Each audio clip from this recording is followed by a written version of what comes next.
Hey everybody, welcome back to the 3-Minute Story Challenge. This is week 3. We are doing embarrassing stories this week, one of my favorite themes. So I'm very excited to have my good friend, Edel Bane from Ireland. Hi Edel. Hello. How are you? I'm good. How are you? Good, good. It's great to see you. She is a visual effects artist in Ireland, working in London, but currently back home in Scariff. And you are just great. Your family's great. And I miss you. I miss all of you. So, Too. yeah. You got a story for us? Embarrassing story? I do. Great. Yes.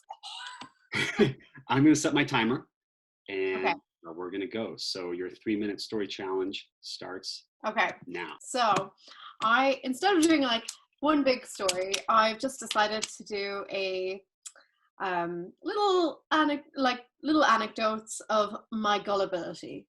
So I'm not like a person who embarrasses too easily, but I also make a fool of myself a lot, unfortunately, because I believe everything people tell me. So I have 3 or 4 little stories. So the first one was a few years ago. There is an event in Ireland called the Ploughing Championships, and it is like Coachella, but scale-wise, but for Ireland, which obviously much smaller. But it's for farmers.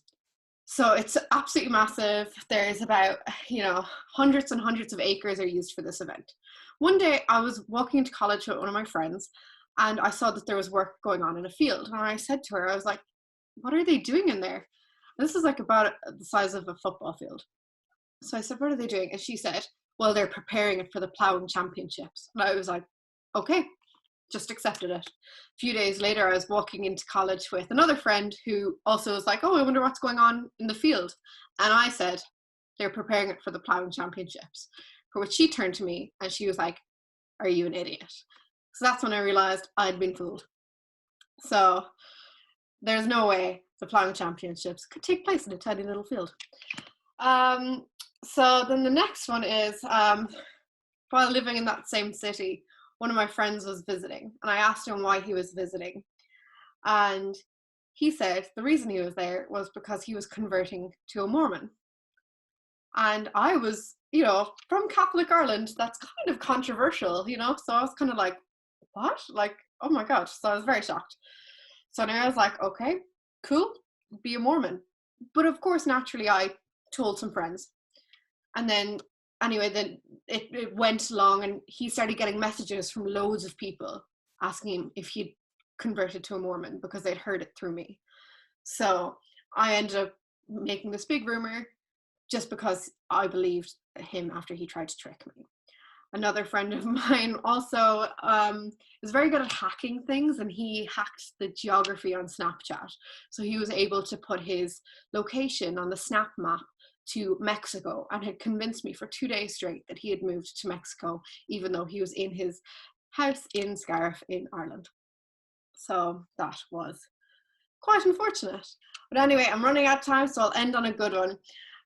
This one was most recently an unfortunate. On April Fool's, I got tricked by a local newspaper in Ireland. I believed them when they put up an article saying that Bruce Springsteen had been caught during the coronavirus thing.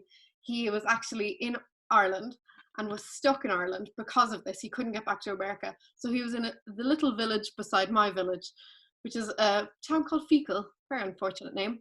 So he was in the middle of nowhere, stuck because of the whole coronavirus thing.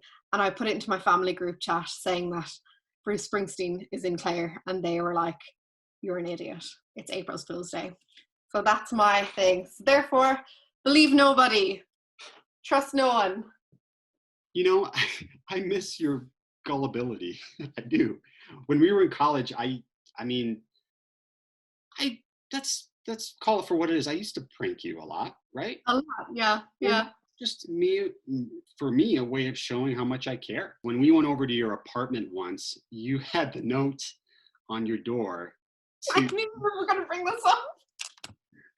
To defrost meat. Now, obviously, you buy your frozen chicken or your poultry, whatever, and, you put it in the freezer, and then the time comes, you have to cook it for the week or for dinner.